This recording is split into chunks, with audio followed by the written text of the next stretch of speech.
Oui, je m'appelle David Key. Je suis anglais, allemand. Je suis membre de l'Église Jésus-Christ des Saints des Derniers Jours depuis 3 ans. Et je suis cuisinier, je voyageais avec ma profession et je n'ai pas toujours fait des meilleures choses, des meilleurs choix, on va dire. J'avais des dépendances depuis 30 ans. Cette expérience a changé ma vie.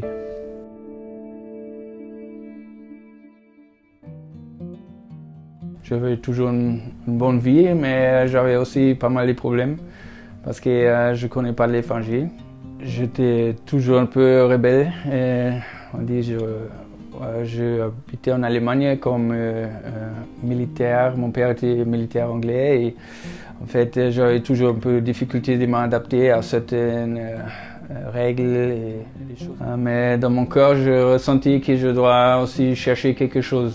J'avais une période où ma mère était très dépressive et 27 ans. On a vu que ma maman elle est dépressive et que ça va pas améliorer. En fait, je me cachais, j'utilisais des substances, alcool, et j'ai toujours besoin de quelque chose pour avoir plus de confiance. Ma mère s'est suicidée et c'était un choc pour la famille. Elle est partie et je ne savais pas où elle est partie. C'était très dur pour moi de comprendre. En fait, j'avais beaucoup d'opportunités de vivre une vie un peu extravagante. Je buvais beaucoup d'alcool, essayais toutes formes de drogues.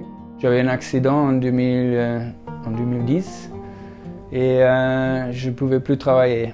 J'avais cassé la main et j'avais besoin de 2 opérations sur la main droite. Et dans un coup, j'ai perdu mon travail. Je me trouvais avec beaucoup de médicaments et très dépressif. C'était pas facile.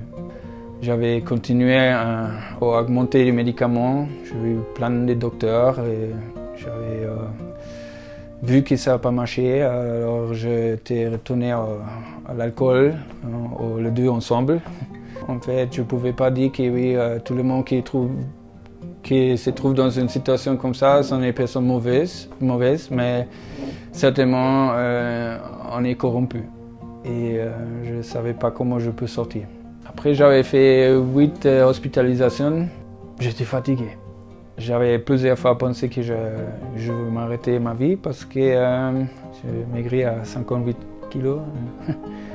Et tout blanche, j'avais besoin tout le temps des substances, médicaments. J'ai vu que je développais même le côté spirituel parce que je me posais des questions plus profondes. Certains gens, ils ont fait des choses qu'on ne peut pas expliquer et je voulais découvrir qui gère toutes ces choses et pourquoi les émotions et les conséquences, des bons, des mal. Et ça m'a fait aussi continuer à rechercher parce que je pensais toujours à ma mère. J'ai vu les missionnaires de l'Église de Jésus-Christ des Saints des Derniers Jours à la gare. J'avais approché à une de ces missionnaires et j'avais mis mon doigt sur sa plaque et je demandais mais qu'est-ce que vous pouvez me dire sur Jésus-Christ et pourquoi il ne parle pas avec moi?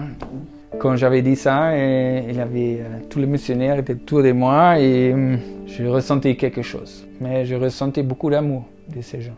Ils ont servi avec avec le cœur, ils ont écouté le cœur. Un jour, ils m'ont invité pour voir un baptême et ils ont baptisé un jeune homme, il s'appelle Michael. Le moment qu'il émerge dans l'eau, c'était quelque chose que je remarquais immédiatement et ça m'a touché. C'était très spécial. Pourquoi ça provoquait tellement des émotions, ce baptême de ce jeune homme-là. Et qu'est-ce qui s'est réellement passé et pourquoi? Après cette expérience-là, le baptême, il m'a baptisé aussi. J'avais besoin d'arrêter de fumer, arrêter l'alcool, arrêter des substances, même les médicaments, c'était aussi pas quelque chose que même si c'est légal, je savais que les types de médicaments que je pris ont aussi un effet, ou des effets secondaires très très graves. C'était un peu dur, mais avec la prière et aussi avec les écritures, je savais rien en fait sur le livre de Mormon.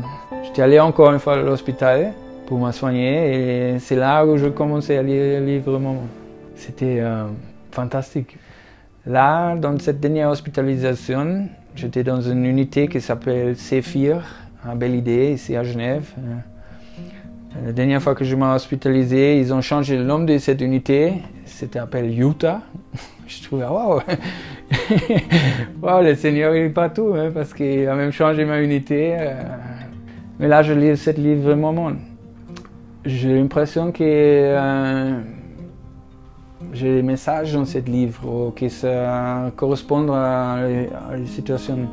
J'ai besoin aussi d'aider, et plus que je m'approchais à Bethlehem, et plus j'ai diminué aussi les médicaments et aussi arrêté les cigarettes.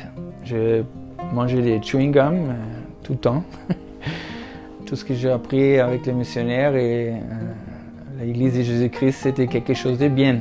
J'ai ressenti que ouais, ça va aller. J'ai déjà fait tous les démarches avec, au niveau des substances et j'étais presque prêt pour mon baptême. Alors, en total, 6 mois après, j'arrivais au moment du baptême. Et j'étais très anxieux. Le baptême, c'était merveilleux. Parce que j'avais pleuré. J'ai tellement pleuré. J'avais vraiment pleuré. Je ressentis vraiment que c'était très bien que j'avais fait. Je ressentis même, je pensais beaucoup à ma mère et à la famille. C'est vraiment le cœur qui nous guide. Et le baptême, c'était fantastique. Je suis très très contente. C'était un jour parfait. Le Saint-Esprit, j'ai reçu.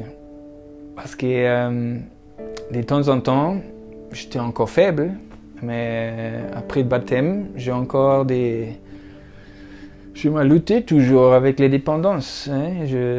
C'était maintenant les médicaments, mais je ne me sentais pas encore libre. J'avais un grand désir de continuer le chemin que le Seigneur m'a donné et être plus dépendante. Alors, c'était la prochaine étape, mais je ne savais pas comment. Il m'avait dit que j'ai besoin de prendre les médicaments toute ma vie. Si c'est légal, c'est pas contre l'évangile. Hein? Et alors, il m'a proposé même des drogues plus pures sur prescription. Mais je n'étais pas d'accord. Je pensais, de tout ce que le Seigneur m'a montré, ça existe un chemin de sortir de cette dépendance. J'étais allé visiter le porte ouverte des temples à Paris. On a fait cette tour et je me rappelle bien avant la salle céleste, juste avant de rentrer, la madame avait dit maintenant on ne parle pas. Vous avez 3 minutes et on rentre pour regarder, pour ressentir et après on sort ensemble. J'ai rentré dans cette salle et je ressentais quelque chose. Mon évêque, frère Rigby, que j'aime beaucoup, il m'avait raconté justement que ça existe une invitation pour moi de voir la dédication du temple.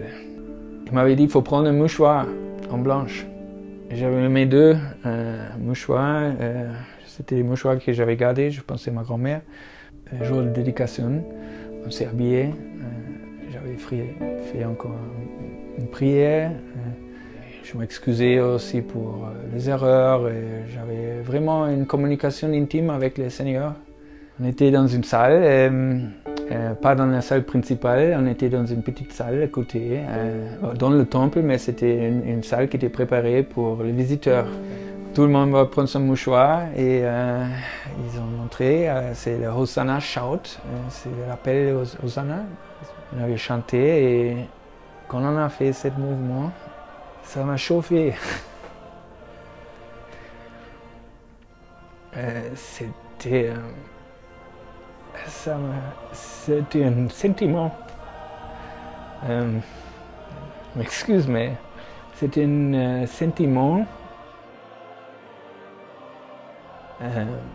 C'était quelque chose de profond. Et je sentais que maintenant ça va arriver quelque chose. Je ne savais pas quoi. Et je regardais autour de moi et je vis aussi que certains gens, ils ont commencé à pleurer. J'avais vraiment envie de me cacher. C'était une expérience que le Seigneur voulait que je voie. Au moment où j'avais remercié Dieu de me montrer qu'il est là. Ça m'a touché tellement dans le cœur que c'était une impression que le cœur a gonflé et j'ai ressenti un amour très fort. Je pleurais. J'arrivais pas à arrêter de pleurer. Et j'ai vu tous les gens qui sont sortis de ce temple. Je savais immédiatement que ça, c'est des gens qui suivent un bon chemin. Et c'est même le meilleur chemin. Pour moi, ça n'existe pas un autre. Je me sentais proche à mes ancêtres. Oui. Et spécialement à ma mère.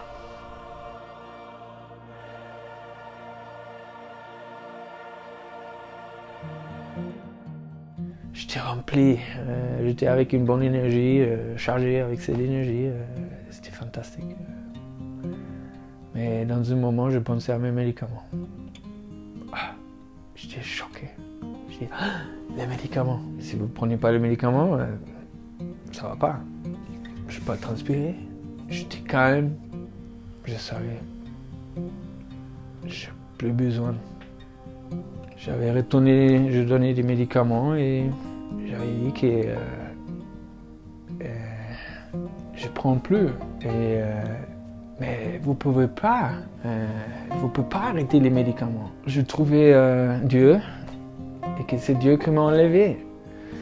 Mais voilà, c'était la fin des substances, médicaments, drogues. Et le plus important, il faut que je dise, c'était la fin du désir. Parce que j'ai trouvé quelque chose qui est beaucoup plus puissant. Et c'est l'évangile de Jésus-Christ. J'espère que les gens qui peuvent voir cette vidéo, qui peuvent ressentir aussi un peu.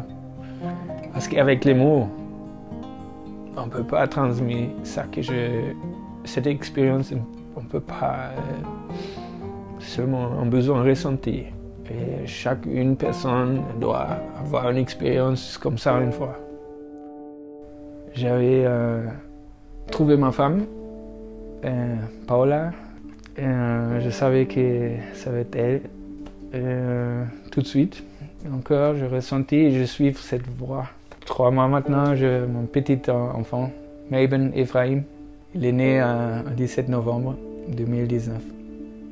Et je suis papa.